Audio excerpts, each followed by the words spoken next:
Tapper, President Trump's longtime friend and associate Roger Stone was arrested by the FBI on Friday and charged with lying under oath, obstruction, and witness tampering. According to the indictment from the Mueller investigation, Stone sought information from WikiLeaks about Hillary Clinton's hacked emails while in coordination with senior members of the Trump campaign. The indictment says that Roger Stone directed, quote, person number one to get information from WikiLeaks about their plans to leak those emails. Those stolen emails, of course, came from a Russian state hacker, according to U.S. intelligence agencies.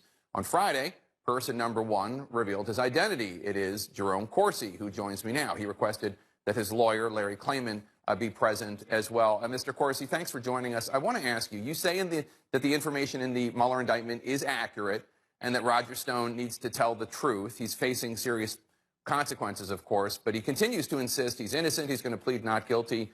What do you think his motivation is for not telling the truth? Well, I'm not very good at telling someone else's motivation, so I can't really answer what Roger's motivation is. I know my motivation is to tell the truth, and I will affirm that what is in the indictment about me is accurate, and I will affirm that if asked to in court. So that means that you're willing to testify against Roger Stone. Theoretically, if need be, you will affirm that what's in the indictment is correct. I'll be happy to testify if I would suspect to be subpoenaed, and I'll let the testimony fall wherever it falls. I'm going to tell the truth to the best of my ability. Even that's hard, given the amount of information and the fact that I've said from the beginning I'm not a human tape recorder. You can't push a button, and I can't recall precisely in detail, granularly, conversations, emails, events from 2016. But I'm going to do my best to tell the truth without calculation of whom it benefits or whom it detracts. All right, I want to get to your memory in a second, but first, one of the biggest outstanding questions from this indictment comes from a line that says, quote, a senior Trump campaign official was, quote, directed to contact Stone to find out about any additional WikiLeaks releases. Do you know who directed that senior campaign official to talk with Roger Stone? Do you know who either of these individuals are? I really don't.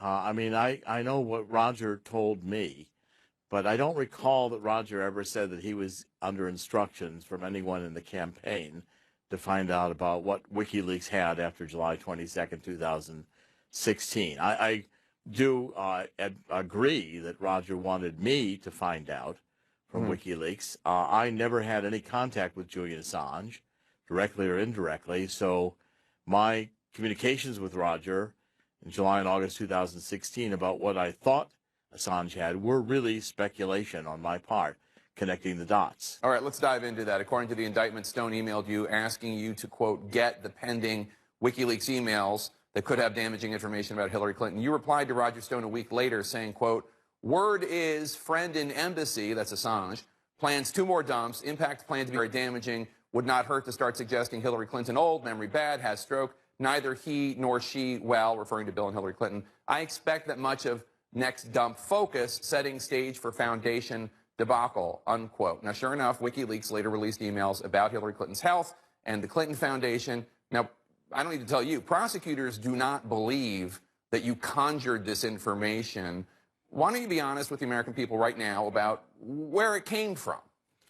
This was really the subject of the last 20 hours of my 40-hour voluntary interviews with the special counselor. And we went through, I made an honest effort to go through everybody I was in communication with in 2016 to see if there was anybody directly or indirectly that was providing me information from WikiLeaks. And I can't find anyone, and the special counselor couldn't suggest anyone. So I'm concluding that my recollection is correct, namely that I did just connect the dots and figure it out on my own. And I admit that's hard to accept. People are going to have a hard time understanding that, but throughout my life, I've been having this ability, deductively or inductively, to really understand situations, and remarkably often I'm correct. Well, according to the indictment, you did forward Stone's email asking for the WikiLeaks information to an associate in the United Kingdom, who you've identified publicly and in your book also, as Professor Ted Malloch. I think I'm pronouncing that correctly. Could Malloch have been your source for the information on WikiLeaks? Well, we examined that very carefully, and as I point out again in Silent No More in the book, I don't believe that Malloch ever contacted Julian Assange, and I certainly don't recall any conversations from Malloch in which he told me about Assange. So while I did forward emails to Malik from Roger Stone saying, go see Assange, essentially, I never really expected that Malik would do it, and I have no reason to believe that he did do it. So that did not influence my conclusions in July and August that essentially Assange had Podesta's emails. So you write in your book that the Mueller team was very frustrated with you in your interviews. And reading your book, I can understand why, and talking to you right now, because you leave wiggle room here that maybe you were talking to somebody, you just don't remember it. You write in the book, quote, although I may have had a source to Assange, I could not remember a source, unquote. That's very frustrating because I think most people would remember if they had a source to Assange. Well, that's what's been frustrating for me, too. And that's why I made such a incredible effort to look through every one who showed up in my 2016 emails or the phone conversations I had. Verizon would not give me all my phone records, although I assigned them over to the special counselor. They would have them. In fact, the FBI went and interviewed, I found out later, almost everyone who showed up in my 2016 conversations, emails, phone calls, etc. And I can't find anyone who provided me direct or indirect information from Assange. And Assange himself has affirmed recently that, by name, Jerome Corsi had no contact with him or with WikiLeaks about the 2016 election or the Podesta emails.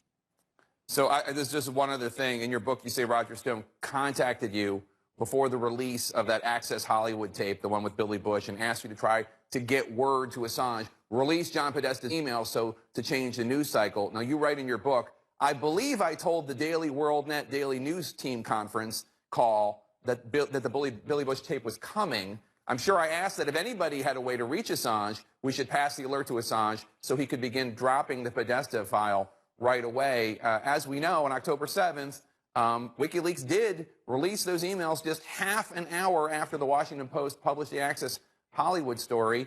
Do you take credit for that? Do you think what you said on that conference call got word to Assange? I doubt it very seriously. I mean, my recollection, and the records show I had 3 conversations with Roger Stone that day. I believe it was October, 7th or 8th. At any rate, the day WikiLeaks released the first of the Podesta emails. As my recollection that Roger mentioned that this Billy Bush was coming and he wanted to know if Assange could begin dropping emails. Now, Roger may have a different recollection of that. I'm not disputing what Roger's recollection is. I can only tell you what my recollection is. And I doubt that anything was able to be communicated by the WorldNet Daily staff. In fact, as we looked through that day, it was a very, very busy day for me in New York City. I was working with a lot of conference calls and a lot of different meetings.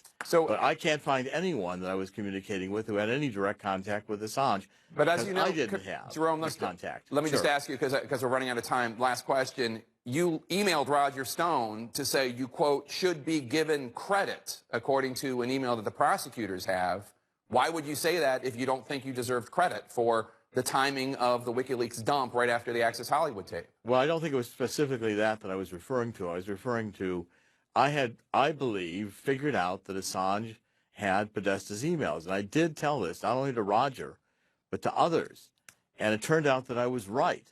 Now, that was deduction on my part as best I can remember. I was putting together the dots. But I felt like that should have been valuable information, just that I figured it out. Not that I had communications with WikiLeaks.